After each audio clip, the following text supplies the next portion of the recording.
In this video, I'm going to delve in the truth about vibe coding and why your projects never finish. So we've seen the videos. Someone made six figures from vibe coding in 20 minutes. Problem is, that's not realistic. And it's not what happens when you're working on something for real. Those videos sell the fantasy that judgment doesn't matter and speed does. And those are probably not the kind of projects that are ready to deliver to a client that work flawlessly without any crazy workarounds. I don't call what I do vibe coding. Vibe coding to me sounds like somebody that's up all night, chips and soda, they never get up to go to the bathroom, and they have no plan, and they're just running all on pure feel. So this is kind of the picture that I have when I think about vibe coders. It sounded like this guy in his mom's basement, never getting up to leave, Dorito cheese on his fingers as he's typing away vibe coding on his project. I personally prefer the term AI coding. It conveys, in my opinion, it conveys real experience using AI to accelerate the building process in a controlled environment. It's steady results and steady timelines, not erratic results and erratic timelines. So for example, this is a client Chrome extension. These are fake names and emails that Gemini helped me fix before I put this up on the screen. So what we've done is we built a data moat. We've used a Google Sheet along with this Chrome extension. This Chrome extension is the front end. You'd say this is the front end and Google Sheets is the back end of this app. It essentially functions like an app, and it lets them access and look at the data that's in the Google Sheet without the errors of editing the Google Sheet manually. So this is the interface to the Google Sheet. And it took me under 5 hours to build. I knew exactly what I wanted to build and pretty much what I wanted it to look like.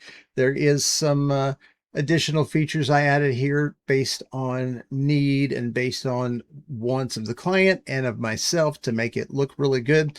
But I knew where the destination was before I started. And this Chrome extension is still in use today.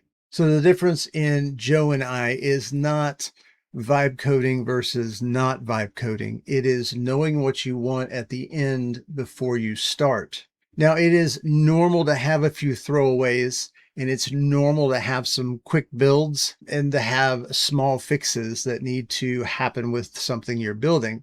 AI coding has to have a reliable delivery, and that's what makes it professional. And that's why it comes across as a professional service rather than someone tinkering around in their basement. The important question to ask yourself is, do you know what you're building towards before you start? That answer tells you your real experience or a coder's real experience before they start, and it's very different from their resume. Real AI coding is not the hype videos. It also doesn't look like 30 half-finished products that never shipped. Knowing where you're headed is critical before you hit go. All right, let's talk about the teardown. This is something that I want to do for the subscribers of this channel or the viewers of this channel.